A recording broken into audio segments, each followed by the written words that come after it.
ലോകത്തിലെ ഏറ്റവും വലിയ എണ്ണ ഇറക്കുമതിക്കാരായ ചൈന സൗദി അറേബ്യയിൽ നിന്നുള്ള ക്രൂഡ് ഓയിൽ ഓർഡറുകൾ കുറയ്ക്കുകയാണ്.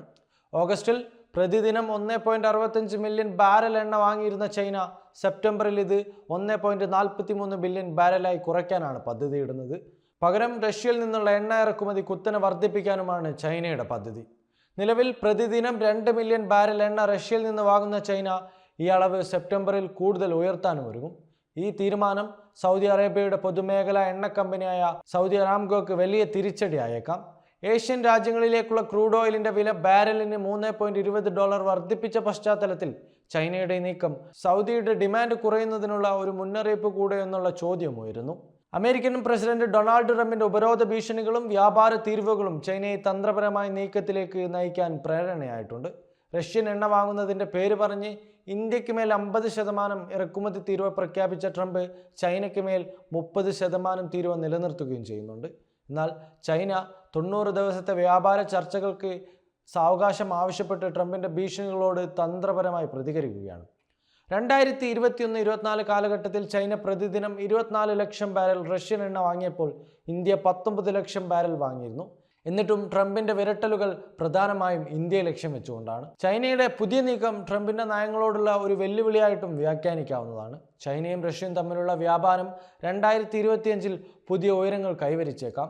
ജൂലൈയിൽ റഷ്യ ചൈന വ്യാപാരം $19.14 ബില്യൺ എത്തിയിരിക്കുന്നു. ഇത് 2025 ഏറ്റവും ഉയർന്ന പ്രതിമാസ കണക്കുകൂടിയാണ്. ജനുവരി മുതൽ ജൂലൈ വരെയുള്ള ഉഭയകക്ഷി വ്യാപാരം 8% വർദ്ധിപ്പിച്ച് $125.8 ബില്യൺ ആയിട്ടുണ്ട്. 2024 ചൈനയിലേക്കുള്ള മൊത്തം എണ്ണ ഇറക്കുമതിയിൽ 20% റഷ്യയിൽ നിന്നായിരുന്നു. ഈ ശക്തമായ സാമ്പത്തിക ബന്ധമായിരിക്കാം ചൈനയെ റഷ്യൻ എണ്ണയിലേക്ക് കൂടുതൽ ആശ്രയിച്ചത്.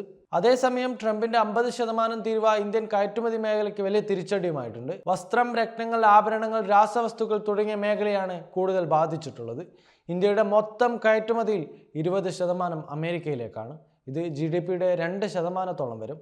എന്നാൽ ഫാർമാസ്യൂട്ടിക്കൽ, സെമി കണ്ടക്ടർ, ഇലക്ട്രോണിക്സ് മേഖലകൾക്ക് തീരുവ ഇളവുകളും ലഭിച്ചേക്കാം.